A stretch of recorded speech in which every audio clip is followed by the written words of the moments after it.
નમસ્કાર, spark today ન્યૂઝમાં આપનું સ્વાગત છે। ઇલેક્શન પૂર્ણ થયા બાદ પ્રથમ સંકલન બેઠક મળી હતી। જિલ્લાના ધારાસભ્યો અને સાંસદની વચ્ચે જે સંકલન બેઠક મળી હતી તેમાં જિલ્લાના ધારાસભ્યો પણ અહીંયા છે, તેમની સાથે વાત કરવાના પ્રયત્ન કરીશું। અક્ષયભાઈ છે, અક્ષયભાઈ પટેલ સાથે તેમાં જે પ્રશ્નો છે, પ્રશ્નોની શું રજૂઆત છે, કયા કયા પ્રશ્નો છે તેમને લઈને સાથે વાત કરવાના અધિકારીઓ સાથે અને આજે સાંસદની ઉપસ્થિતિમાં જે પ્રકારે આજે બેઠક થઈ હતી। અક્ષયભાઈ, શું પ્રશ્નો હતા, શું કહેશો? અમારે ઘણા બધા પ્રશ્નો હતા। રેલવેના પણ પ્રશ્નો હતા। રેલવેના જે ગણનારા બનાવ્યા છે એમાં માનનીય ધારાસભ્ય શ્રી ડભોઈ અને તમામ ધારાસભ્યોના પ્રશ્નો હતા કે રેલવેની અંદર જે ગણનારા બનાવ્યા છે, ચોમાસા દરમિયાન કનેક્ટિવિટી આખી બંધ થઈ જાય છે। કોઈક વાર હોનારત થાય, આખી બસ ગયા વર્ષે પણ ગણપતપુરા પાસે આખી બસ એ પાણીની અંદર ગરકાવ થઈ હતી, તો એવી કોઈ હોનારત ના બને એનું ખાસ ધ્યાન આપીને કલેક્ટરશ્રીએ તાત્કાલિક દળને સૂચના આપી છે કે તમામ કામો વહેલી તકે પરિપૂર્ણ થાય। બીજા રેવન્યુના ઘણા બધા પ્રશ્નો હતા, જે તલાટીઓ કાયમ માટે ગેરહાજર રહે છે, ઉડાવ જવાબ આપતા હોય છે। જ્યારે બાળકોને દાખલાના આવકની દાખલાની જરૂર હોય તે સમયે તલાટીઓ ગેરહાજર રહેતા હોય છે, તલાટીઓ કામ નથી કરતા। આવકના દાખલા માટે પણ ઘણા બધા ધરમ ધક્કા ખાવા પડે છે। એની કોઈ પણ ગેરરીતિ ના થાય, તાત્કાલિક ધોરણે આવશ્યક દાખલાઓ ડોક્યુમેન્ટ્સ તરત લોકોને મળે એ માટે પણ સૂચનામાં આપવામાં આવી છે। બીજા મનરેગા નરેગાના કામો કેટલા વર્ષોથી છેલ્લા 8-9 મહિનાથી જે રોકાયેલા છે, તાત્કાલિક ધોરણે પંચાયતના કામો શરૂ થાય। આંગણવાડીને પંચાયતઘરના રોડ રસ્તા, માટી મેટલના રસ્તાઓના કામો છે એ અટકેલા છે, વહેલી તકે ચાલુ થાય એ રીતે તમામ કામો જે છે એને ગતિ મળે એ રીતેની તમામ ધારાસભ્યોનું જે સૂચના હતી એ પ્રમાણે કલેક્ટરશ્રીએ તાત્કાલિક ધોરણે એનો અમલ થાય માટેની સૂચના માનનીય સંસદશ્રી આપણા હેમાંગભાઈ પણ હાજર હતા। એમને પણ ઘણી બધી રજૂઆતો હતી। એ પબ્લિકના માટેના જે કામો છે તાત્કાલિક ધોરણે થવા જોઈએ, એમની માંગ પણ વહેલી તકે પૂર્ણ થાય એ રીતે કલેક્ટરે સૂચના આપી છે। યોગેશભાઈ, ધારાસભ્ય સિનિયર ધારાસભ્ય છે, એમનો પ્રશ્ન હતો કે જેની જમીનોમાં લોકોને તકલીફ પડે, એ બાબતે આપણે શું માનવું છે? યોગેશભાઈ, અત્યારે મિટિંગની અંદર જે એમની જે ચર્ચા હતી એના કોઈ પ્રશ્નો માટેની ચર્ચા નથી, પરંતુ જે પબ્લિકની હાલાકી ભોગવવી પડે છે દાખલાઓ અને બીજા ડોક્યુમેન્ટ્સ માટે, એની રજૂઆત હતી અને એની રજૂઆત કલેક્ટરશ્રીએ ધ્યાને લઈ અને તાત્કાલિક ધોરણે જે કંઈક ક્ષતિઓ હશે એ પૂરી કરીશું। બિલકુલ, જે ક્ષતિઓ છે તે પૂરી કરીશું। પાદરાના ધારાસભ્ય ચેતન્યસિંહ પણ છે, તે બાપુ શું કહેશો? આજે સંકલનની પ્રથમ બેઠક મળી છે, ઇલેક્શન પૂર્ણ થયું, શું આપણા પ્રશ્નોની રજૂઆત? મારે આજના સંકલનમાં ખાસ તો પાદરા તાલુકાના તલાટી કમ મંત્રી કે જેઓ રેગ્યુલર હાજર રહેતા નથી તે બાબતનો પ્રશ્ન હતો, જેથી કરીને દરેક પંચાયતમાં થંબ મશીન મૂકવામાં આવે તો તેઓની હાજરી ફરજિયાત થઈ જાય અને તેના કારણે જનતાને ઘણી સરળતા રહે। કારણ કે તલાટી ના હોવાથી ગામના લોકોને ઘણી તકલીફ પડી રહી હોય છે। નાના નાના કામ માટે એ લોકોને ઘણા દિવસ રાહ જોવી પડે છે અને હેરાન થવું પડે છે। જે બાબતનો પ્રશ્ન હતો તો દરેક પંચાયતમાં થંબ મશીન મૂકવા માટે કલેક્ટરશ્રીએ જણાવ્યું છે અને અન્ય પ્રશ્નોમાં પાદરા તાલુકામાંથી પસાર થતી નર્મદા કેનલ કે હાલ તેમાં પાણી નથી તો તેની સાફ સફાઈ કરી દેવામાં આવે, જેથી કરીને જ્યારે તેમાં પાણી ભરાય તો તકલીફ ના પડે। ચેતનભાઈ, યોગેશભાઈ સિનિયર ધારાસભ્ય જે એક પ્રશ્ન ઉઠ્યો છે, જમીનોમાં લોકોને તકલીફ પડી રહી છે, એ બાબતે આપણે શું સમર્થન આપશું? કારણ કે જે પ્રકારે એનએની જે જમીનો છે એક બે કાગળના લીધે ફાઇલો દફતરે થઈ જતી, તો એ બાબતે આપણે શું? હા, એ બાબતે જે કાયદેસર પ્રક્રિયા છે તે પ્રમાણે થવું જોઈએ અને સરકાર એ જનતાની સેવા માટે છે, તો કોઈ વ્યક્તિ હેરાન ન થાય એ પ્રમાણે પોલિસી બનાવીને તેની કાયદેસર કાર્યવાહી કરવી જોઈએ। જે પ્રકારે તમામ જે ધારાસભ્યો અને અત્યારે રજૂઆત કરી છે ને, આપ જોઈ શકો છો જે પ્રકારે તમામ લોકો, જે તમામ ધારાસભ્યો છે એક બાદ એક અહીંયા પહોંચ્યા છે અને સંકલનની બેઠક મળી હતી। આપણી સાથે ધર્મેન્દ્રસિંહ વાઘેલા બાપુ છે, બાપુ સાથે પણ વાત કરવા। બાપુ, શું કહેશો? ઇલેક્શન પૂર્ણ થયું છે, હમણાં જ જે પ્રકારે હવે સંકલન પહેલી બેઠક મળી છે, આપણની જે રજૂઆત છે વાઘોડિયાના વિકાસના કામોની, શું રજૂઆત? મારી વાઘોડિયા વિધાનસભાની અંદર અનગઢ ગામની અંદર 72 ગામનું પાણી પુરવઠાની યોજનાની અંદર ડાયરેક્ટ મહીસાગર નદીથી પાણી લઈને ફિલ્ટર કરીને આપવામાં આવતા પાણીની અંદર ગ્રામજનોની ઘણી બધી ફરિયાદ હતી કે ભાઈ આ પાણી ની અંદર માછલીઓ અને એ બધું આવતું હોય અને કપાઈ અને ફિલ્ટર પ્લાન્ટમાંથી આવતા પાણીની ગંધ પુષ્કળ પ્રમાણમાં હોય તો એનું પૂરેપૂરું ટ્રીટમેન્ટમાં ધ્યાન રાખવું અને જે ડાયરેક્ટ પાણી લેવાના બદલે એને બોર બનાવીને લેવામાં આવે. એક તો વડોદરા તાલુકા માટેની રજૂઆત હતી. વાઘોડિયાની અંદર ઘણી બધી આંગણવાડીઓ 6 મહિના પહેલાં એ લોકોએ મારી રજૂઆતને ધ્યાને લઈને કીધેલું કે ભાઈ અમે કામ ચાલુ કરશું, પરંતુ હજી સુધી કામ ચાલુ ના થવાથી આજે એને પ્રાયોરિટીમાં કામ લેવાની કલેક્ટરશ્રીએ સૂચના આપી છે. અને અમારા બાળકોને જરોદ અને આલમગીરથી આવતી જતી બસોમાં બસો ઊભી ના રહેતી હોય ને કોલેજના બાળકોને મુશ્કેલી પડતી હોય એટલે એસટીના તંત્રને જણાવવામાં આવ્યું છે કે ભાઈ તમામ બસો ત્યાં ઊભી રહે અને અમારા બાળકોને કોઈ તકલીફ ના થાય. ધર્મેન્દ્રસિંહ બાપુ, શું કહેશો? જે પ્રકારે યોગેશભાઈ પ્રશ્ન ઉઠાવ્યો છે જમીનો મામલે તમામ જે લોકો છે તેને તકલીફ પડી રહી છે એને માટે, તો એ બાબતે પણ શું? ખરેખર એમનો પ્રશ્ન બહુ સાચો છે. ધારાસભ્યની રજૂઆત હોવા છતાં પણ જો એ પ્રશ્નોને ધ્યાનમાં ના લેવા આવે તો એ દુઃખદ બાબત છે. કારણ કે આટલી બધી ફાઇલો જેની અંદર ખોટું હોય એ ફાઇલો તમે દફતરે કરી દો, એના માટે થઈને ધારાસભ્યની રજૂઆત ક્યારેય હોતી નથી. પણ જે લોકોને સાચવું અને વડોદરાના વિકાસ માટે થઈને આ તમે ગમે તેવો નિર્ણય લઈ લેતા હોય તો એ ખરેખર વ્યાજબી નથી. બિલકુલ, જે ધારાસભ્ય યોગેશભાઈ પટેલનો જે પ્રશ્ન હતો ખૂબ વ્યાજબી છે. તેને લઈને જ જે ધારાસભ્યનો આટલો મોટો પ્રશ્ન હોય તો તમે એ દફતરે લેવામાં આવતો હોય તો ખૂબ એ વ્યાજબી નથી તેવું ધર્મેન્દ્રસિંહ વાઘેલા કહી રહ્યા છે. શૈલેષભાઈ મહેતા પણ છે, ડભોઈના ધારાસભ્ય છે, તેમની સાથે પણ વાત કરવાના પ્રયત્ન કરું છું. એક બાદ એક તમામ જે ધારાસભ્યો પોતાના મત વિસ્તારની જે રજૂઆતો છે, પ્રશ્નો છે, પ્રજાના પ્રશ્નો છે તેને વાચા આપવા માટે આજે સંકલન બેઠક મળી હતી. ઇલેક્શન હમણાં જ પૂરું થયું છે, ત્યારબાદ આ પ્રથમ સંકલન બેઠક મળી હતી, જેમાં ડભોઈના ધારાસભ્યો, કરજણના ધારાસભ્ય, આદરાના ધારાસભ્ય સાથે વાઘોડિયાના નવનિયુક્ત જે ધારાસભ્ય છે ધર્મેન્દ્રસિંહ વાઘેલાએ પણ જે ધારદાર રજૂઆતો કરી છે ને સરકાર પાસે, જે કલેક્ટર પાસે, જે પોતાના કામો છે, પોતાના મત વિસ્તારના જે કામો છે વહેલી તકે પૂર્ણ કરવામાં આવે તેવી માંગ કરી રહ્યા છે. કારણ કે હવે આગામી સમયમાં જે ચોમાસું આવી રહ્યું છે, ચોમાસામાં તમામ જે કામો થાય એ પહેલાં પૂર્ણ થાય તે માટે પણ તેઓ આ રજૂઆત કરી હતી. અને ત્યારે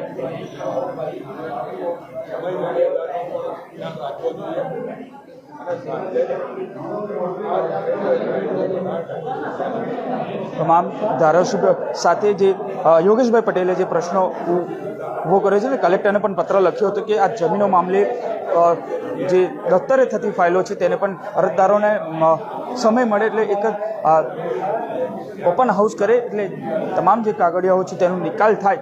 એટલે આ બાબતે પણ તમામ ધારાસભ્યો તેમને સમર્થન આપી રહ્યા છે. એટલે પ્રકારે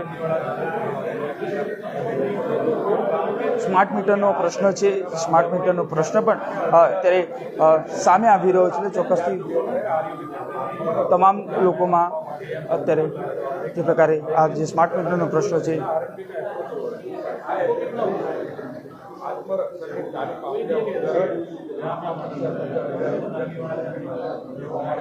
તમામ ધારાસભ્યોની જે માંગ છે, પ્રશ્નો છે, વિસ્તાર વાઇઝ ડભોઈની વાત કરવામાં આવે, વાઘોડિયાની વાત કરવામાં આવે, પારુલની વાત, પાદરાની વાત કરવામાં આવે, તમામ ધારાસભ્યો જે ચોમાસા પહેલાંની પ્રી મોન્સૂનના ભાગરૂપે તમામ જે પ્રશ્નો છે પ્રશ્નોનું નિરાકરણ આવે તે માટેની ચર્ચા વિચારણા કરવામાં આવી હતી. આજે ઇલેક્શન પૂર્ણ થયા બાદ જે પહેલી આ સંકલન બેઠક હતી, તમામ ધારાસભ્યો, સાંસદશ્રી પણ ઉપસ્થિત હતા.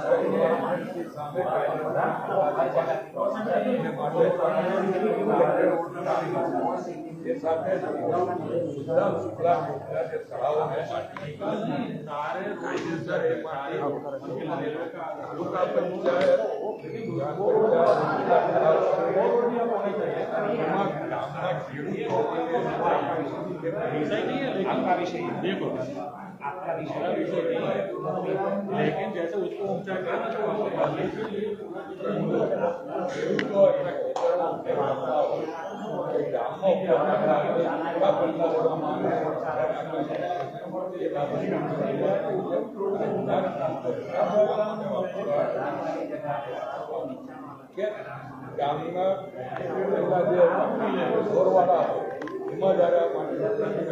તમામ જે પ્રશ્નો છે એ પ્રશ્નોને લઈને જ આજે આ સંકલનની બેઠક મળી હતી અને આ સંકલન બેઠક બાદ એ તમામ ધારાસભ્યોના નિવેદનો સામે આવી રહ્યા છે. જે પ્રકારે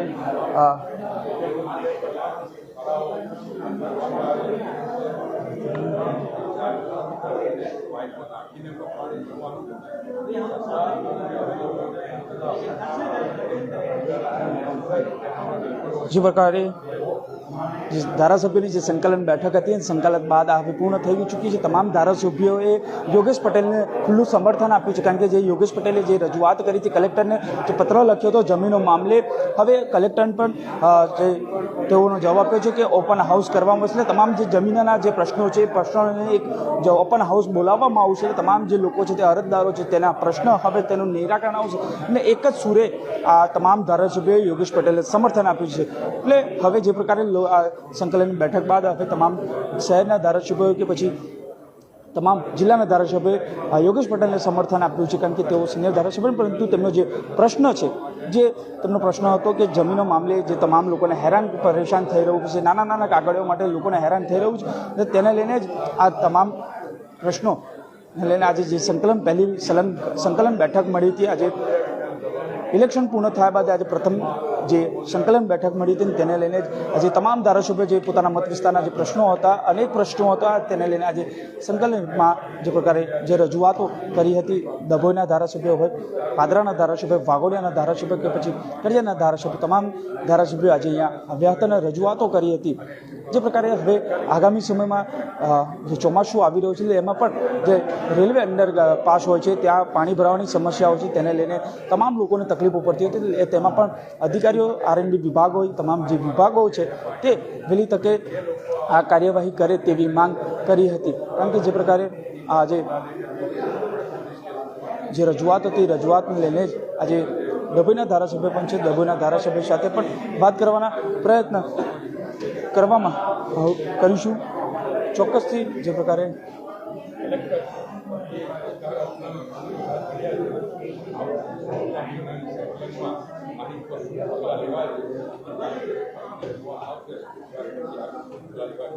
આપણી સાથે ડભોઈના ધારાસભ્ય છે શૈલેષભાઈ મહેતા. મહેતા સાહેબ, શું કહેશો, જે આજે ઇલેક્શન પૂર્ણ થયા બાદ પ્રથમ સંકલન બેઠક, શું ડભોઈના શું પ્રશ્નો હતા અને શું ચર્ચા? 4-5 મહિના પછી સંકલન સમિતિ આ નવી કલેક્ટર ઓફિસમાં પણ પહેલી વાર છે તે અહીંયા સંકલન સમિતિ થઈ છે અને ચૂંટણી પછીની પહેલી સંકલન સમિતિ હોય. તમામ ધારાસભ્યોએ પોતપોતાના વિસ્તારને ખૂબ જ વધુ રજૂઆતો કરી છે. અમારે ત્યાં પણ જે સમસ્યાઓ છે એમાં ખાલીપુર ખાતે એસટીપીનો પ્લાન્ટ જે 200 કરોડ ઉપરાંતનું ટેન્ડર છે, મુખ્યમંત્રીએ જાહેરાત પણ ચૂંટણી પહેલાં કરી હતી, એની જગ્યા હજુ સુધી કલેક્ટર તરફથી આપવામાં નથી આવી. વુડા દ્વારા પણ એનો પ્રોસિજર કરવામાં વિલંબ થાય છે. ત્યારે એનું ધ્યાન મુખ્યમંત્રીને પણ મંગળવારે દોર્યું હતું ને આજે કલેક્ટરનું પણ ધ્યાન દોર્યું છે કે તાત્કાલિક આનો ઉકેલ આવે. અને કલેક્ટરે અત્યારે જ વુડાના અધિકારીઓને, પ્રાંત અધિકારી બંનેને બેસીને આનો ઉકેલ લાવવાની સૂચના આપી છે. એટલે ટેન્ડર મંજૂર થઈ ગયું હોય ને ત્યાં સુધી જમીન આપવામાં ના આવે તો પછી ટેન્ડર મંજૂર કરવાનો કોઈ અર્થ નથી રહેતો. એ જ રીતે ડભોઈ સમિયાલા નવીન રેલવે લાઇન જે નાખવાનો ટેન્ડર મંજૂર થયું છે, પણ એમાં પણ જમીન સંપાદનના પ્રશ્નો છે. હજુ જમીન સંપાદનો કરવામાં નથી આવી અને ટેન્ડર બહાર પાડવામાં આવ્યું છે. ટેન્ડર મંજૂર પણ થઈ ગયું છે. રસ્તામાં 32 જેટલા ગરનાળા આવે છે. જે અત્યારે જે ગરનાળાઓની કામગીરી થઈ છે એમાં ચોમાસામાં પાણી ભરાય છે, ત્યારે જિલ્લા પંચાયત દ્વારા આ ગરનાળાઓનું એનઓસી રેલવે માંગ્યું છે. અમે જિલ્લા પંચાયતને અને કલેક્ટરને કીધું જ્યાં સુધી ટેકનિકલ રીતે આ ગરનાળાઓને તપાસ કરવી, પાણી ના ભરાય એવી રીતના ગરનાળા બનવા જોઈએ. કારણ કે 32 ગરનાળા બને એટલે સ્વાભાવિક પદ્ધતિએ ગામોથી બૂમો આવે. એટલે જ્યાં સુધી આનો ઉકેલ ના આવે ત્યાં સુધી એનઓસીઓ આપવી નહીં. એટલે આજે સાંજે એ બાબતની જિલ્લા પંચાયત રેલવેના અધિકારીઓ વચ્ચે મિટિંગ થવાની છે અને એનો સુખદ ઉકેલ આવે એવું અમે અપેક્ષા રાખીએ છીએ. સાથે જ સૌથી મોટું એક કૌભાંડ અમારા નજરમાં આવ્યું છે કે જિલ્લા શિક્ષણ સમિતિ દ્વારા વિદ્યાર્થીઓને આત્મરક્ષા કરવા માટે શાળા દીઠ 15,000 રૂપિયા આપવામાં આવે છે. ડભોઈ તાલુકામાં 90% જગ્યાએ આત્મરક્ષણની તાલીમ આપવામાં નથી આવી. અને ખાસ કરીને 3 ગામો જે અમારા ધ્યાનમાં આવ્યા છે, ધરમપુરી, વડજ અને સિદ્ધપુર, એને ત્યાં તાલીમ આપવામાં આવી છે કરીને પૈસાઓ લઈ લેવામાં આવ્યા છે.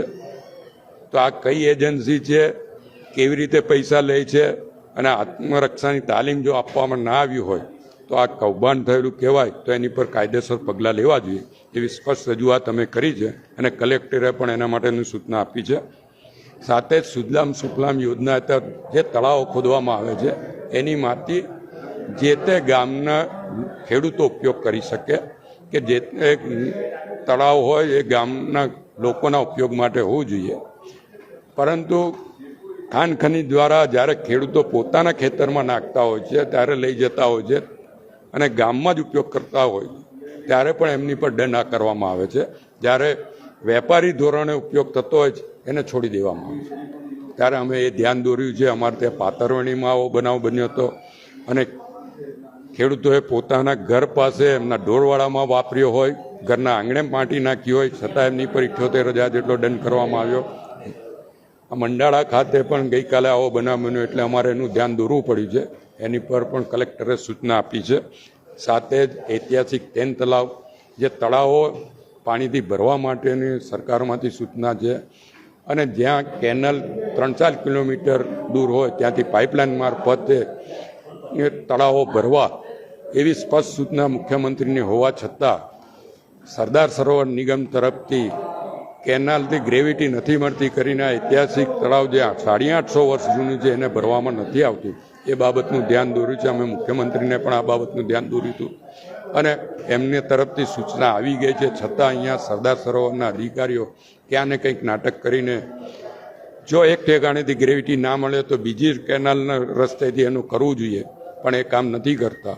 એટલે અમે ધ્યાન દોર્યું છે અને રૂબરૂ સ્થળ સ્થિતિ જોઈને ગામના લોકોને સાથે મળીને તળાવ ભરાય એના માટેનું આયોજન કરવું જોઈએ એવી વાત કરી છે. નર્મદા નદીમાં ચાણોદ કરનાળીની વચ્ચે આવેલ ત્રિવેણી સંગમ, જેમાં 40 કરોડ રૂપિયાનું ટેન્ડર મંજૂર થયું હતું, ડિઝાઇન ફોલ્ટી હોવાથી કામ ચાલુ થયેલું બંધ કરી દેવામાં આવ્યું અને કોન્ટ્રાક્ટર ભાગી ગયા. ત્યારે આ કામ ફરીવાર ટેન્ડર બહાર પાડીને મુખ્યમંત્રીએ 50 કરોડ રૂપિયા ખર્ચ કરવાનું કીધું છે આ વખતે. ત્યારે એનું ટેન્ડર પ્રક્રિયાને બધું ઝડપથી થાય એના માટેનું પણ આયોજન કરવાનું કીધું છે. અને સાથે જ અણખોલ, ખટંબા, શંકરપુરા, આમોદર, જે ડભોઈ અને વાઘોડિયા વિધાનસભામાં લાગે છે, આ તમામ ઠેકાણે પાણીની લોકોને સમસ્યાઓ છે. તો રહેવાસીઓને પાણી મળે, કોમર્શિયલ મિલકતોમાં પાણી ના મળે તો ચાલશે, પણ રહેવાસીઓને પાણી મળે એવી રજૂઆત કરી છે. અને ત્યાં આગળ કેટલાક લોકોએ ગેરકાયદેસર કનેક્શનો લીધા છે.